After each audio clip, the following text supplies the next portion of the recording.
Bonjour, ici Hello Biblio. Si je vous fais cette vidéo, c'est pour vous parler de mes dernières lectures. N'hésitez pas, si vous aimez la vidéo, à la liker, ça aide énormément la chaîne. S'il y a des livres dont je peux parler, que vous avez envie de discuter avec moi, il n'y a pas de souci. Il y a l'espace commentaire qui est là pour ça. Et puis si vous n'avez pas envie de parler, vous pouvez mettre un petit émoticône, par exemple un petit émoticône de livre, ou alors en rapport avec les thématiques que je vais aborder lors de cette vidéo. Et puis évidemment, si vous souhaitez voir le reste de mes vidéos, n'hésitez pas à vous abonner. Je commence tout de suite avec un aussitôt reçu, aussitôt lu. Je l'ai reçu voilà, en fin de mois et le jour même je l'ai lu d'une traite. J'ai juste eu à finir Eric et après j'ai entamé avec celui-là. On est donc sur l'histoire d'une personne, d'un petit fantôme, donc on ne sait pas son genre et tout, on s'en fiche. C'est une personne qui a de l'anxiété. On sait pas trop d'ailleurs, c'est pas exactement dit comme ça, mais on sait pas si c'est de l'anxiété ou si elle est dépressive, enfin on sait pas trop ce qu'elle a, mais on voit très bien qu'elle a énormément du mal à sortir de son lit, qu'elle n'aime pas forcément être avec les gens, elle préfère être toute seule chez elle à lire des bouquins plutôt que d'être sociable. Donc voilà, on voit ça, on voit cette personnalité-là et elle va devoir sortir, aller à une fête et elle va rencontrer une personne qui est comme elle, qui a beaucoup de problèmes d'anxiété et qui a du mal à sympathiser avec les gens, qui se retrouvent toujours un peu seuls et tristes. Et donc du coup, ces deux petits fantômes vont sympathiser et va décider de former un club des petits fantômes tristes.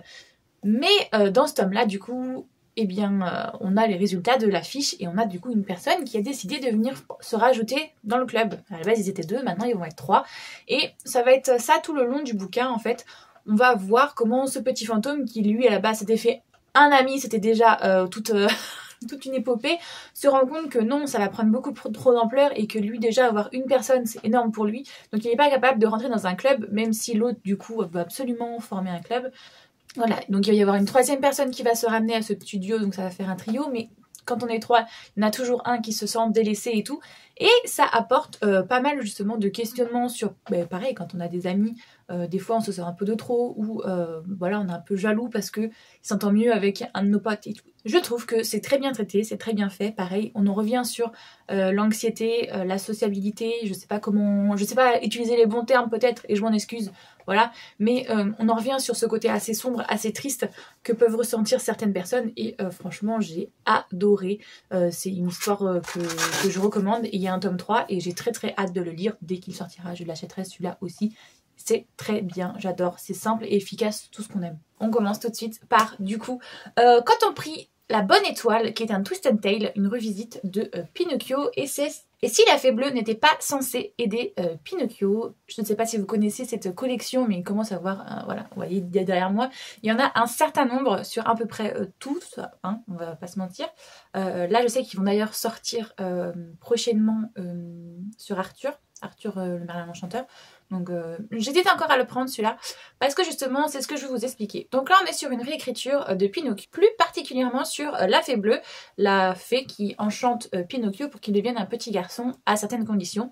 Et donc là on repart dans son enfance, découvrir qui elle est, sa famille et tout, comment elle en est devenue à être une fée, et on a un peu justement aussi les tenants et les aboutissants de Pinocchio, pourquoi ça s'est passé comme ça, et voilà, on nous fait une petite revisite en même temps de Pinocchio que j'ai trouvé cool à lire, c'est intéressant, mais voilà, encore une fois, j'ai beaucoup lu de réécriture de contes et malheureusement, je pense que je suis passée à côté de pas mal de lectures parce que à force de les avoir enchaînées, je trouve que c'est des bonnes lectures, mais c'est pas transcendant. À part un gros coup de cœur que j'ai eu pour, je sais plus où je l'ai rangé, mais Éclat dormant, sinon toutes les autres lectures, c'était des mimoles quoi. J'ai bien aimé mais sans plus. Et celui-ci malheureusement il n'a pas fait exception.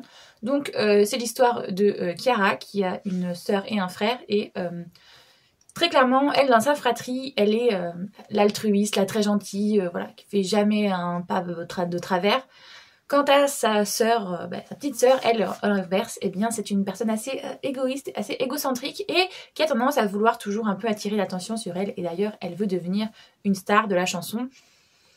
Mais du coup, tout ne va pas exactement se passer comme prévu. Sa sœur doit devenir une fée. Du coup, elle va être jalouse et il va y avoir pas mal de rebondissements qui vont faire que, voilà, ça revisite l'histoire. C'est cool. J'ai bien aimé parce que c'est une histoire qui tourne autour justement d'une fratrie.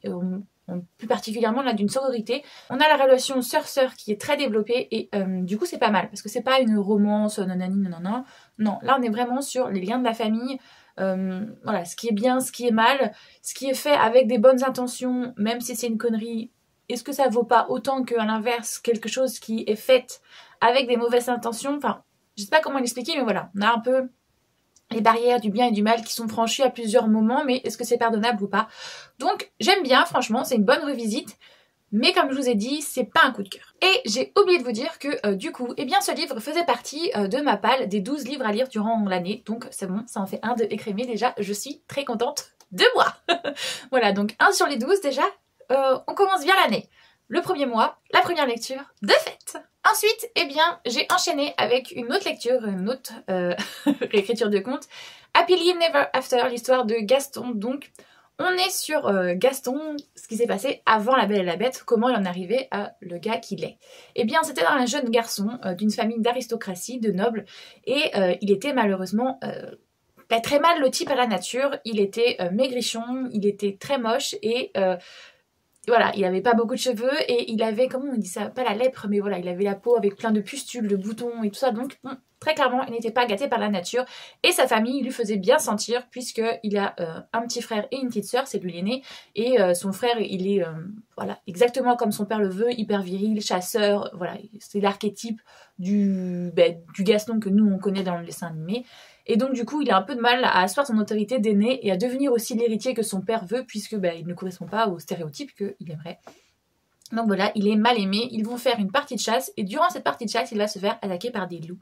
Et il va être sauvé par une jeune femme, Agathe, qui est une magicienne, une enchanteresse, une sorcière, appelez-la comme vous voulez, mais elle a des pouvoirs et donc elle va réussir à faire fuir les loups, mais elle aussi est en fuite et donc du coup il va lui proposer de l'héberger puisqu'elle l'a sauvé. Voilà, il va lui donner un petit travail de domestique dans sa maison et en fait petit à petit il va se nouer une relation puisqu'il va se rendre compte qu'avec ses pouvoirs elle a la capacité de transformer les choses et donc c'est ce qu'elle va faire sur lui. Elle va petit à petit lui donner justement la peau plus lisse, sans boutons. Après elle va lui mettre des cheveux noirs très fournis, elle va le grandir, elle va lui donner des muscles, enfin bref, vous voyez, elle va petit à petit le transformer grâce à un pacte qu'ils ont passé tous les deux. En gros, s'il fait des bonnes actions, s'il fait des actions altruistes, elle lui offre une transformation à chaque fois. Et en échange de ce pacte, jusqu'à ses 20 ans, s'il arrive à faire des actions comme ça jusqu'à la fin, il gardera cette transformation. Si elle se rend compte par contre que ces actions ne sont pas bien faites ou machin, elle lui retirera. Et puis s'il ne tient pas entre guillemets sa parole, elle partira à ses 20 ans et toute la transformation se défera. Alors que s'il tient parole, il au plus lui devra, enfin je sais pas trop comment expliquer ça, mais voilà, en gros elle en échange elle veut une maison et de quoi vivre tranquillement, décemment. Donc c'est ce qui va se passer, ils vont faire évidemment le pacte et tous les deux vont nouer une relation un petit peu d'amour quand même. De son côté à elle, c'est clairement de l'amour puisque elle idéalise un petit peu beaucoup et alors que lui, c'est plus vicieux, hein, parce que on voit très bien l'intérêt qu'il y a et on sait pas trop, même lui ne sait pas trop si c'est de l'amour ou plutôt justement du fait de vouloir qu'elle le transforme. Il y a cette ambivalence là un peu dans ce côté, on sait pas trop justement, c'est pas manichéen, même si jusqu'à la fin on nous fait comprendre que il est vraiment intéressé et que c'est pas de l'amour pur. Mais c'est quand même, dans son point de vue à lui, assez ambivalent, on sait pas trop justement. Il a besoin d'elle, mais est-ce que c'est un besoin affectif ou c'est un besoin parce qu'il veut ses pouvoirs magiques? Voilà, c'est hyper bien fait à ce niveau-là, je trouve la psychologie des personnages est très bien traitée et donc j'ai aimé cette revisite, surtout qu'à la fin on a le petit clin d'œil que, vous le savez tous, Gaston il reste comme ça, il reste avec cette physionomie-là, donc on sait que le pacte va pas forcément bien se finir mais assez bien pour lui quand même. Du coup à la fin on a ce petit clin d'œil qui rencontre une jeune femme qui est sur une chariote avec plein d'inventions et qu'elle est brune et qu'elle lui plaît énormément, qu'il la trouve très belle. Et évidemment on se doute bien de qui c'est, mais voilà, je suis très contente de cette lecture, c'est une bonne lecture, mais encore une fois, comme je vous l'ai dit au début de la vidéo, ce n'est pas un coup de cœur, mais j'ai bien aimé. Et du coup, la dernière lecture que j'ai fait au niveau des réécritures de contes, c'est Entre les lignes. C'est Moderne Princesse tome 2, du coup c'est une réécriture de La Belle et la Bête, que j'ai adoré. Je l'ai beaucoup aimé, il n'y a pas de souci, les caractères des personnages, même si c'était pas assez par moments, puis peut-être un peu trop par d'autres fois, mais en vrai ça se lit facilement, c'est une romance un peu contemporaine, donc voilà, ça le faisait assez. Les petits clins d'œil à La Belle et la Bête, je les trouvais un petit peu cheap, enfin je sais pas comment expliquer, mais voilà, je les ai trouvés un peu trop, genre par exemple, je vais peut-être faire le résumé. C'est l'histoire de cette jeune fille qui est assistante éditoriale et c'est son rêve en fait. Elle veut écrire des romans et elle veut aussi pouvoir vivre dans les romans, donc elle a décidé de travailler dans l'édition. Elle travaille dans une maison d'édition, elle est juste assistante éditoriale, mais à la fin elle aimerait bien de devenir éditrice. Mais bon, elle attend d'avoir des promotions. Et justement, ça fait 2 ans qu'elle travaille dans une maison d'édition et qu'elle attend sa fameuse promotion et qu'elle n'a toujours pas. Donc du coup, elle va décider d'aller voir un jeune homme, Botower, qui est juste là, qui doit rendre un manuscrit déjà depuis plusieurs années et qui ne le fait pas. C'est une grande star, c'est un enfant gâté et voilà, il avait signé un contrat, mais visiblement il doit faire une biographie, mais il ne la rend pas à son éditrice. Et donc du coup, vu que c'est la supérieure de notre protagoniste, elle se dit pour me faire bien voir, je vais aller voir ce type et je vais réussir à récupérer le manuscrit de ses mains et de pouvoir le donner à ma directrice, et comme ça elle va enfin me donner ma promotion. C'est ce qu'elle va faire, sauf qu'elle ne se rend pas compte en fait qu'en allant chez lui, eh bien elle tombe directement dans la gueule du loup, un peu, hein, à La Belle et la Bête. Il vit dans une magnifique maison, une magnifique villa. Lui, c'est un peu un hirsute, il a une grosse barbe, il est toujours en jogging, il est très très grognon, il est pas du tout agréable, et il est servi par une jeune femme justement qui s'occupe de tout, un peu du ménage, de la cuisine, et qui en même temps fait des ravitaillements, qui leur fournit en bouffe pour justement il n'est pas à sortir de chez lui. Et cette jeune femme, il la surnomme théière, s'il vous plaît. Quand j'ai vu ça, j'ai levé les yeux au ciel en mode c'est pas possible. Et en plus, cette femme adore le thé et elle va dans un magasin qui s'appelle Tips. Tips, comme la... Ah merde, vous la voyez pas, comme la petite tasse là qu'il a. J'étais en mode non mais c'est nul ça. Franchement, soit vous faites des vrais trucs, soit vous leur faites rien, mais vous faites pas à moitié quoi. Il fallait l'appeler Samovar la meuf. Au moins là on aurait vu le... Voilà. C'était clair et net. Là, c'était des faux clins d'œil qui vont plus agacer quelque chose, mais bon, c'est pas grave. Mais sinon, du coup, eh bien, elle va petit à petit apprendre à connaître ce jeune homme qui, en fait, se rend compte qu'il a lui-même des problèmes, même s'il vit dans une merveilleuse maison, qu'il n'a jamais eu de problème d'argent, certes, mais c'est pas pour ça qu'il n'a pas de problème. Et en l'occurrence, il a une famille assez dysfonctionnelle et on va du coup comprendre ses blocages, pourquoi il a du mal à écrire son autobiographie. Et bien du coup la relation entre les deux est assez explosive. J'ai bien aimé, je dois l'avouer, mais des fois justement c'était un peu trop, voilà, il fallait créer du problème, donc du coup on crée des disputes pour rien. Mais ça va en fait, ça passe parce que c'est très page turner, ça se lit très facilement, c'est très fluide et voilà, je l'ai dévoré. Je l'ai lu en 2 fois en fait, j'ai lu 50% le premier soir et 50% l'autre soir. Ça se lit hyper vite, hyper facilement, donc voilà. Je recommande, c'est une bonne lecture, c'est une romance contemporaine. À un moment il y avait des trucs un peu chelous en mode, j'ai pas trop compris, comme si elle entendait des voix justement. Donc à un moment je me suis demandé vers quoi on partait parce que je me disais...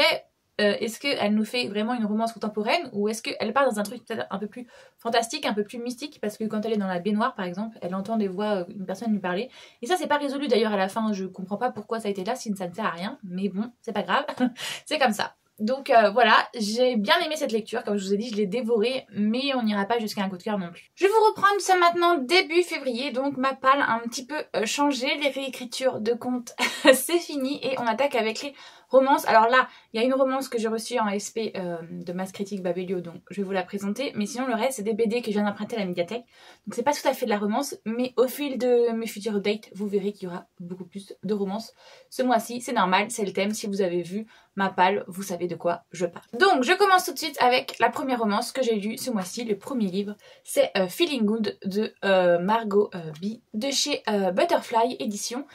Et je l'ai eu par la Mass Critique Babelio que j'ai fait le mois dernier. Pour vous faire un peu le speech, on est sur 2 points de vue, avec le point de vue de Marine, une jeune femme, une jeune française qui, il y a 5 ans, son fiancé l'a planté devant l'hôtel de l'église, ou de la mairie, je sais plus, enfin bref, il l'a planté le jour de son mariage, donc pas cool.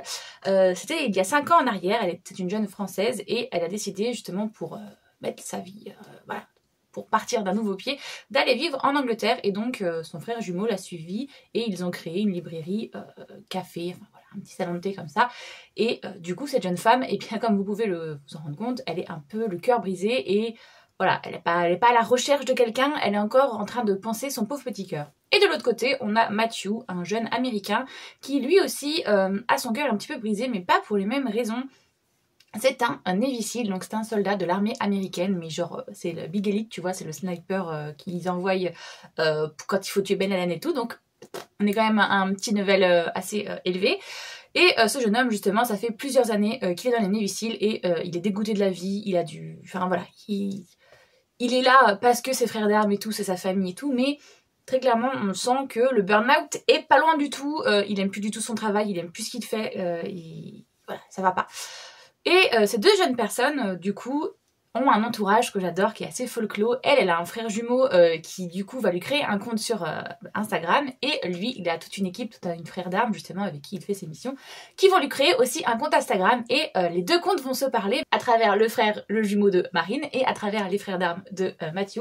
Ils vont se parler, s'envoyer des dick pics et tout, enfin, des gros trolls. Et justement, ils vont croire que l'autre compte est un fake. Sauf que finalement, les deux personnages vont reprendre leur compte en main et vont essayer de discuter l'un avec l'autre, voir si c'est un troll ou s'il y a vraiment quelqu'un derrière. Et bah, petit à petit, justement, une romance va se faire entre les deux. Le souci, c'est que, eh bien, Matthew, comme je vous ai dit, il fait partie des Navy Seal et il est beaucoup plus en mission qu'il n'est à la maison. Il travaille, enfin voilà, je vais vous dire une connerie, mais genre, il a une mission de 9 mois, il revient 3 jours à la maison et il repart pour 9 mois. Donc, c'est pas vraiment super pour entamer une relation. Donc, il le prévient, qu'il l'aime beaucoup et tout, qu'il s'attache à elle, mais ils pourront pas être en couple. Et donc, on a tout ça dans ce roman. On a toute cette relation qui est en train de se mettre en place, des sentiments qui sont en train de naître, mais qui ne veulent pas s'avouer parce que, ben, on a dit pas de relation, puisque lui, il a un métier compliqué. Il a dit tant qu'il sera justement Navy Seal, il ne veut pas se mettre en couple avec quelqu'un. Parce qu'il y a d'un côté s'attacher à une personne que tu ne vois pas souvent, de l'autre, lui, justement, comme il part en mission hyper dangereuse, c'est pas juste, voilà... c'est pas, entre guillemets, le gendarme du coin qui s'assure que tout se passe bien dans la petite commune. Non, lui, il s'en va vraiment dans des scènes de guerre et tout. Donc, dans des pays en guerre, il est tout le temps en danger. Donc, il n'a pas non plus envie que sa compagne soit tout le temps en panique, de pas savoir s'il est en vie ou pas. Et voilà, il y a plein de choses dans cette relation qu'il ne veut pas, puisque, vous le verrez aussi, mais... il a vu des choses se passer, des femmes qui n'ont pas été fidèles envers leurs compagnons, et d'un côté il leur en veut et d'un côté il les comprend, puisque ce n'est pas une relation simple à vivre et tout. Donc voilà, il y a plein de choses qui font que il faut pas qu'ils se mettent ensemble. Le cœur a ses raisons que la raison ignore, donc évidemment il va y avoir une romance entre les deux, et je m'y attendais pas du tout. Parce que, comme vous voyez, j'arrête pas de vous en parler. J'ai pas fait un speech court du tout parce qu'il y a tellement de choses dans ce bouquin. Donc elle a énormément perdu confiance en elle à cause justement de sa précédente relation. Lui, il est là pour lui dire mais en fait c'est lui qui était un gros con. Enfin, t'es très bien comme t'as pas à dénigrer et tout. Au contraire, tu mets des projets hyper bien en place, t'es hyper intelligente. Enfin bref, évidemment, il redore son blason à elle. Et d'un autre côté, lui aussi qui commence à reprendre goût à la vie parce qu'il attend ses messages avec impatience. Il a envie d'en savoir plus avec elle. Donc il a, grâce à elle, un peu cette bouffée d'oxygène par rapport à son quotidien qui est assez hard. Et voilà, du coup les deux redonnent vie un peu l'un à l'autre et c'est hyper beau à voir. C'est lent à se mettre en place parce que évidemment au début ils se titillent, ils se chamaillent et tout. Tout le moment en mode elle sait qu'elle a des sentiments pour lui et lui aussi il sait qu'il a des sentiments pour lui mais il faut pas l'avouer parce que eh bien on a dit pas de relation sérieuse et tout.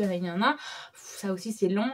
Et aux 3/4, même pas 3/4, à 60%, là j'ai l'arme, mais alors l'arme à volo parce qu'on n'a pas vous savez quand il vous reste 10% que tout va bien et tout, que vous savez qu'il va arriver une couille là j'étais à 60% et je me suis dit non mais attends, 60% du bouquin on a la couille, mais couille de couille quoi, et j'étais en mode mais j'étais en larmes devant mon bouquin parce que eh bien il y a torture physique et psychologique et là moi j'en pouvais plus de ma life hein. Franchement j'ai pleuré. Et après on a tout un syndrome post-traumatique aussi et c'est lourd hein. C'est une très belle lecture, c'est un bon coup de cœur franchement, voilà, mais c'est pas une lecture doudou feel good hein. Même si en fait c'est que la chanson qui est un peu leur chanson à eux tous les deux, c'est Feeling Good de Nina Simone. Je sais pas si vous la connaissez mais je l'adore personnellement. Mais c'est clairement pas quelque chose de feel good. Hein, non. On est dans des émotions brutes, assez sauvages, assez bestiales par moments, parce que justement ils se sont pas vus pendant 9 mois et quand ils se revoient, clairement ils se collent l'un à l'autre et ils veulent que leurs deux corps fusionnent. Enfin voilà, on a une relation comme ça, hyper belle, hyper attachante, des moments très durs, très hard à lire. Donc c'est une très belle lecture.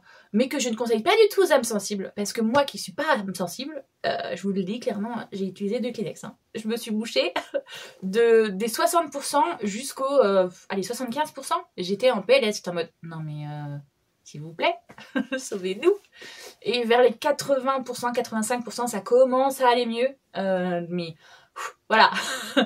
Comme je vous le dis, c'est une très bonne lecture, c'est un coup de cœur pour le coup, ça fait du bien d'avoir des lectures comme ça qui... J'avais un peu peur parce que j'étais dans une vibe où les lectures que je faisais en ce moment étaient pas trop ouf, mais celle-ci, pépitas. Je me rends compte que j'ai beaucoup parlé pour ce roman, donc heureusement après on a de la BD, ça va aller beaucoup plus vite. J'ai lu Je suis au-delà de la mort de l'homme étoilé, qui est une BD sur un homme qui fait partie d'un groupe de rock et qui va aller vivre son rêve aux États-Unis. Il va enfin pouvoir aller faire son single avec son groupe.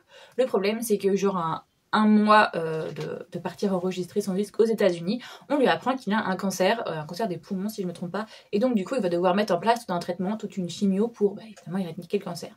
Donc c'est ce qu'il va faire, il va laisser son rêve de côté et petit à petit on va le suivre bien lors de son traitement et franchement j'ai bien aimé, c'était une belle BD et puis une belle claque aussi parce que justement on a plein de petits moments de vie, de se rendre compte comment l'entourage se comporte et tout. Je m'attendais pas à la fin, mais alors pas du tout, je pensais qu'on allait avoir un happy end, vu le titre, et finalement non, on n'a pas un happy end, on a même 2 sad end, très clairement. Là aussi j'étais à 2 doigts de verser ma petite larme, en plus j'ai lu juste après Feeling Good, j'étais en mode mais ils veulent m'achever ou quoi. Donc voilà, c'est sur le cancer, sur la thérapie, la chimio et tout ce que ça entraîne autour aussi.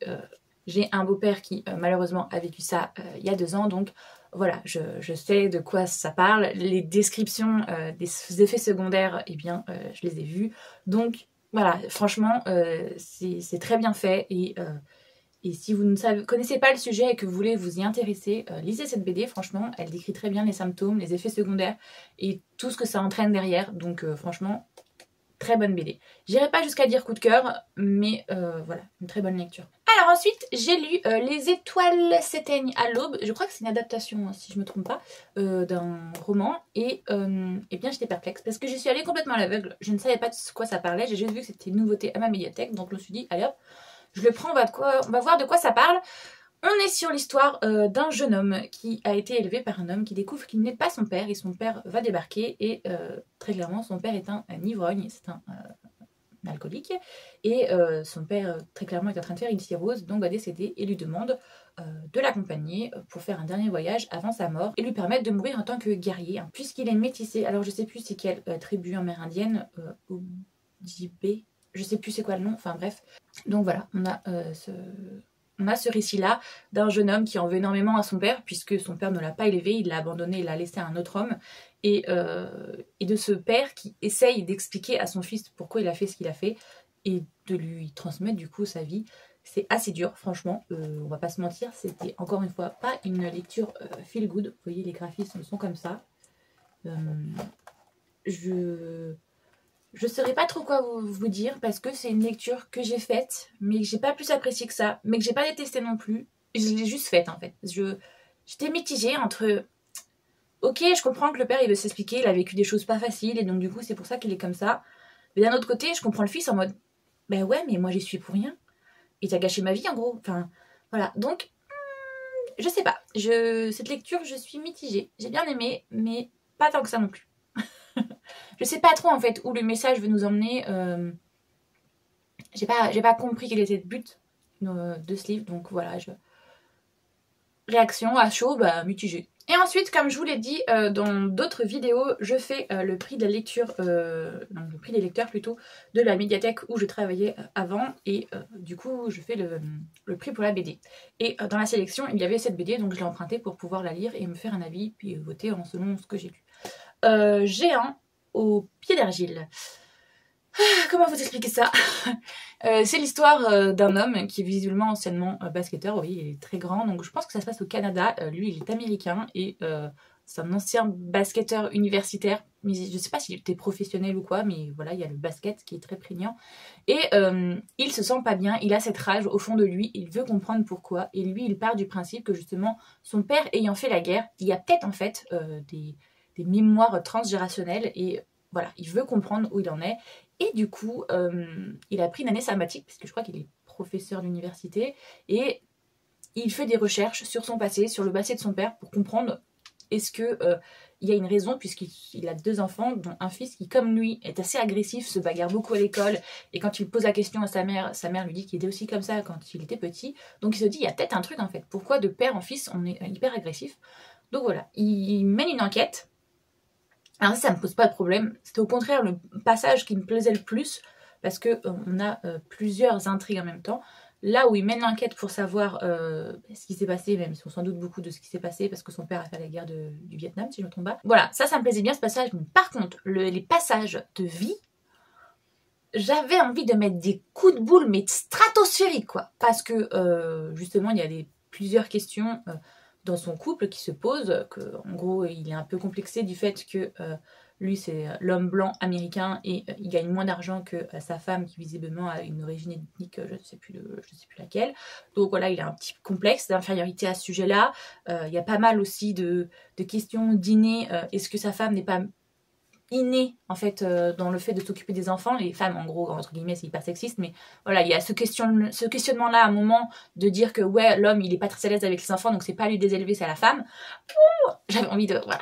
Il y a plein de petits questionnements comme ça qui sont jetés et que j'avais envie de tarter le personnage. Donc c'est une lecture que j'ai faite, mais j'avais hâte d'en finir en fait. Parce que voilà, il y a plein de passages qui me plaisaient pas. Alors le questionnement de est-ce que justement on peut avoir une mémoire comme ça transgénérationnelle et que ça a un impact sur nous. Ça, je trouvais ça hyper intéressant justement.